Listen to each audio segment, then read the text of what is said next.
వాళ్ళు పకోడీ మీద మంచి ఉత్సాహంలో పద్యం చెప్పారు. శనగపిండి ఉల్లిపాయ చిన్న మిరపకాయలుంజొనిపి ఎందునల్లమింత జొన్పి ముద్ద చేసియున్ అనలతప్తమైన నేతి అందువైచి వేచినం సనుపకోడి అనడు పేర చక్కనైన ఖాద్యమై. ఇంత పాట పాడినట్టుగా ఉంటుంది ఉత్సాహం అంటే. శనగపిండి ఉల్లిపాయ చిన్న మిరపకాయలుంజొనిపి ఎందునల్లమింత జొన్పి ముద్ద చేసియున్ అనలతప్తమైన నేతి అందువైచి వేచినం సనుపకోడి అనడు పేర చక్కనైన ఖాద్యమై. ఆడపిల్లలు అట్ల తద్దినాడు గొబ్బిళ్ళ చుట్టూ తిరిగి పాడుకునేటువంటి పాటలు ఈ లయలో ఉంటాయి. ఇవన్నీ ఛందస్సులు, ఉత్సాహవృత్తంలో ఉండవు. మంచి ఆటలో ఉత్సాహం కలగాలంటే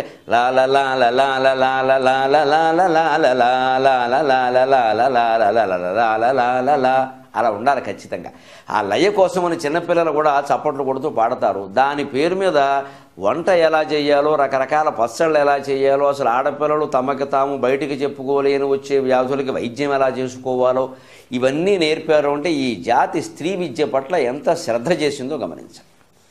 ఏదో బళ్ళో కూర్చోబెట్టి తలుపులు పెట్టి కిటికీలు పెట్టి అవన్నీ వేసేసి ఏదో చెప్పడం కాదు చదువు అంటే. వాడి మనస్సు వికసించే విధంగా వాడికి జీవితానికి అవసరమైన విజ్ఞానాన్ని మనం అందించేస్తే వేరే చదువు ఏమిటండి. పకోడీ వేయడం తిరుపతి వెంకటకవులు వాడు ఎప్పుడైనా వేసారా లేదో, ఎందుకంటే ఇద్దరికి భార్యలు ఉన్నారు, శుభ్రంగా వేసి పెడతారు. పైగా ఆ రోజుల్లో మగాళ్ళు వంట చేసే సంప్రదాయమే లేదు, అందులో బ్రాహ్మణుల ఇళ్లలో అసలు లేదు, శుభ్రంగా వండించుకుని తినడమే. కానీ వీళ్ళ పరిశీలన ఎటువంటిది అంటే శనగపిండి, ముందు శనగపిండి తీసుకో, ఉల్లిపాయ శుభ్రంగా ఉల్లిపాయలు తీసుకో మంచివి, బ్రాహ్మణని ఆలోచించుకో, ఆ పూటకు ఉల్లిపాయ కొట్టేయి, ఎందుకంటే ఉల్లిపాయ లేకపోతే పకోడీ ఏమిటండి. అందుకని చిన్న మిరపకాయలు, చిన్న మిరపకాయలు అంటే మిరపకాయ బజ్జీల్లో వేసే మిరపకాయలు కావు, మంచి ఎర్ర మిరపకాయలు చిన్న ఉంటాయి, గుంటూరు మిరపకాయలు అంటారు, ఇంతంత ఉంటాయి సేమ్ మిరపకాయలు, అవి తీసుకో. మంచి నషాళానికి అంటాలి. ఊరికి శనగపిండి ముద్దలు చేసేస్తే పకోడీ ఎందుకు పని లేక. పకోడీ అంటే లోపల ఉల్లిపాయ రేకులు పలచగా కనపడాలి, చెప్తుంటేనే నోరు ఊరుతుంది అప్పుడే. అందుకని ఉల్లిపాయ ఇంత రేకు పెట్టి దాని నిండా శనగపిండి ముద్ద చేస్తే దాన్ని శనగ ముద్ద అంటారు, ఉల్లిపాయ అనరు. అంటే ఏం చేయాలి, ఉల్లిపాయలు మిరపకాయతో పాటు శనగపిండి బాగా కలిపి దాన్ని ఇలా చాలా పల్చగా రేకుల్లో వెయ్యాలి. అప్పుడు తినడానికి బాగుంటాయి, కరకరలాడుతూ ఉండాలి కాస్త. అలాగని జంతికల్లో ఉండకూడదు, మళ్ళీ దాని పదును ఒకటి ఉంది అక్కడ. అంటే శనగపిండి తీసుకో, మంచి ఉల్లిపాయలు తరిగి ఎట్టి పెట్టుకొని ఆయన, అలాగే చిన్న మిరపకాయలు మంచి సేమ్ మిరపకాయలు లాంటివి తీసుకో.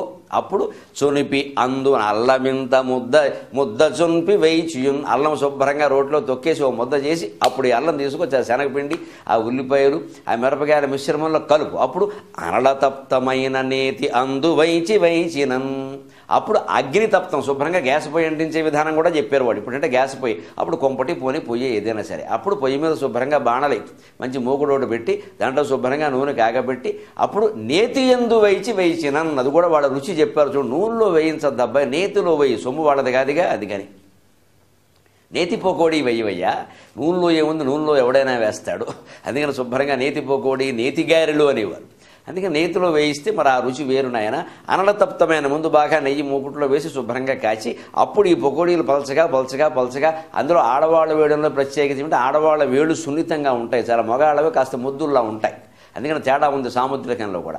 ఆ సున్నితమైన వేళ్లతో పలచగా ఇలా అంటూ ఉంటే పలచగా అలా రేకుల్లో పడతాయి పకోడీలు. మనం వేస్తే శుభ్రంగా ఇంత ముద్దలు అవుతాయి, అప్పుడు పుణుకులో పకోడీలో తెలియదు.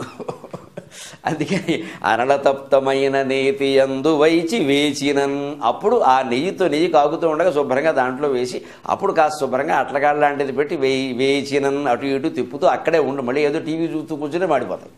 ఇప్పుడు వంటలు ఎందుకు దెబ్బతింటాయంటే అది అక్కడ పెట్టడం, ఇక్కడేదో వేరే పని చూడడం. నిజానికి ఏదో టీవీ కార్యక్రమం చూసినప్పుడు వేరే ఎవరిని మాట్లాడలేకుండా శ్రద్ధగా మనం ఎలా చూస్తామో వంట చేసినప్పుడు అంతే శ్రద్ధగా అలాగే పాలు పొయ్యి మీద పెట్టాం, ఆ పాలే చూస్తూ అలాగే ఉంటే కాసేపు రామనామస్మరణ చేస్తే రాముడు కూడా పాలలోకి వస్తాడు. అది చాలా ఉపయోగం. అది ఏ పని చేసేటప్పుడు ఆ పని మీదే కర్మణ్యేవాధికారస్తే అంటే అర్థం అది. అలా వేసిన చను పకోడీ అనడు పేర చక్కనైన ఖాద్యమై, అప్పుడు నీకు చక్కని ఖాద్యమై. మంచి సాయంత్రం సరదాగా స్నేహితులతో కలిసి శుభ్రంగా 4 మాటలు చెప్పుకుంటూ ఆత్మస్తుతి పరనందా చేసుకుంటూ ఆహాహా ఈహీహి అనుకుంటూ తినడానికి చాలా బాగుంటాయి. అప్పుడు చక్కని ఖాద్యంగా ఉంటాయి. శనగపిండి ఉల్లిపాయ చిన్న మిరపకాయలుం జొనిపి యందు నల్లమింత చొన్పి ముద్ద చేసి అనలతప్తమైన నేతి యందు వేచి